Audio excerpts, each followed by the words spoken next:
Hello guys, welcome to Python breaker. நம்ம இன்னைக்கு என்ன சம் பார்க்க போறோம்னா செக் ஃபார் பைனரி அப்படிங்கிறத பார்க்க போகிறோம். இது ஆக்சுவலாக வந்து டாபிக்ஸில் வந்து ஸ்ட்ரிங்ஸில் இருந்துச்சு. நான் அதை ஓப்பன் பண்ணிவிட்டேன். இப்போ நம்ம வந்து கோடிங் போடலாம். ஃபஸ்ட் அது முன்னாடி கொஸ்டின் என்னன்னு பார்த்துக்கலாம். கொஸ்டின் என்னன்னா, ஒரு சீக்வன்ஸில் வந்து 1011 அந்த மாதிரி 1 and 0 வேல்யூஸ் வந்துருந்தா அதில் வந்து ட்ரூன்னு வரணும். Or else if in case 3718 அந்த மாதிரி வந்துருந்தா ஃபால்ஸ்னு வரணும். ஆக்சுவலாக பைனரி 01, ஓகேவா? ஸோ அந்த நம்பர்லாம் ரிப்பீட்டடாக வந்துட்டு இருந்ததுன்னா அது வந்து ட்ரூன்னு வரணும், இல்லைன்னா ஃபால்ஸ்னு வரணும். அதுக்கான கோடிங் தான் போட போகிறேன். இப்போ ஆக்சுவலாக நான் ஃபஸ்ட் டைம் போட போகிறேன். நான் ஒரு டைம் கூட சப்மிட் பண்ணல. சரி, ஒன் டைம் போட்டு பார்த்துக்கலாம் அப்படின்னு சொல்லி தான் இப்போ நான் போடுறேன். இப்போ ஆக்சுவலாக நம்ம ஃபார் யூஸ் பண்ணி போடலாம். ஃபார் ஐ எப்போ போல் நம்ம ஃபார் ஐன்னு ரேஞ்ச் ஆக்சுவலாக லென் எஸ்டிஆர் ஸ்ட்ரிங்கில் தான் வந்து அந்த இது கொடுத்துருக்காங்க. அதை வந்து ஸ்ட்ரிங்கில் எதுக்கு நம்ம லென் ஃபங்க்ஷன் யூஸ் பண்ணால் அதை மொத்தம் லென்த்தி எடுத்துக்க போகிறோம். ஆக்சுவலாக ஆல் ஓவர் லென்த்தி எடுத்துக்க போகிறோம். இப்போ வந்து லென்த் யூஸ் பண்ணதுக்கப்புறம் வந்து இஃப் எஸ்டிஆர் ஐ, இந்த இடத்துல எதுக்கு நம்ம வந்து ஸ்கொயர் ப்ராக்கெட் ஐ கொடுத்துருக்கோம்னா அந்த ஐங்கிறத வந்து லென்த்தை கொடுத்துருக்கோம். லென்த்னா ஒன்று தனித்தனியாக எடுத்து யூஸ் பண்ணுற மாதிரி. அது வந்து ஈக்குவல் டு 0வாக இருந்துச்சுன்னா, ஏன்னா இப்போ நம்மளுக்கு தேவை பைனரி டிஜிட்ஸ் 0 1 1. ஸோ இப்போ நான் வந்து தனித்தனியாக போட போகிறேன். 0க்கு தனியாக போட போகிறேன், 1க்கு தனியாக போட போகிறேன்.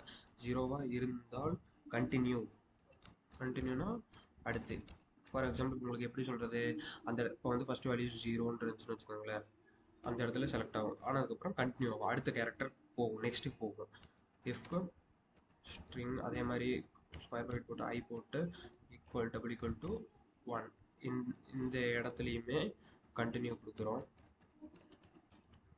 இந்த இடத்துல இப்போ பார்த்தீங்கன்னா ஆக்சுவலாக முடிஞ்சு நம்ம ரிட்டர்னில் மட்டும்தான் நீ எடுத்துகிட்டு வர போகிறோம். இப்போ என்னென்னா 0 வந்தாலும் அடுத்து இதுக்கு போகும், 1 வந்தாலும் அடுத்த இதுக்கு போகும். இப்போ 1 0 1 1 இருந்தாலும் இந்த இடத்துல வந்து 1 இருக்குது, ஸோ கன்னியூ ஆகும். 0 இருக்குது, கன்னியூ ஆகும். இப்போ 1 3 8 இருந்தால் 1 கன்னியூ ஆகும், 3 போகையில் வந்து ஃபால்ஸ் வந்துடும். சரியா, ஓகேவா?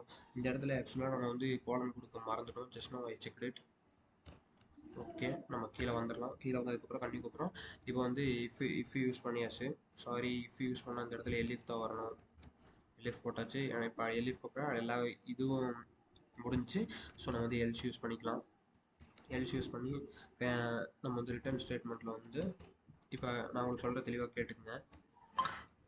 ஃபால்ஸ், நம்ம இந்த இடத்துல வந்து ஃபால்ஸ் எதுக்கு கொடுத்துருக்கோம்னா ஆல் ஓவர் எதுவுமே அந்த ரெண்டு இது இருக்கும்ல, இஃபெல்ஸோட கண்டிஷன் இருக்கும்ல, அந்த ரெண்டு கண்டிஷனுமே வந்து ஆச்சுனால் நம்மளுக்கு வந்து கடைசியாக கொடுக்க போகிற ரிட்டர்ன் கிடைக்கும். கடைசியாக கொடுக்க போகிற ரிட்டர்ன் என்னன்னா ரிட்டர்ன்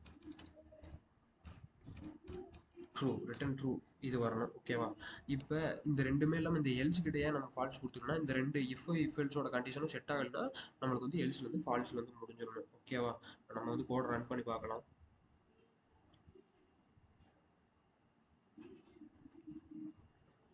ஆக்சுவலாக கோட் ரன் பண்ணியாச்சு.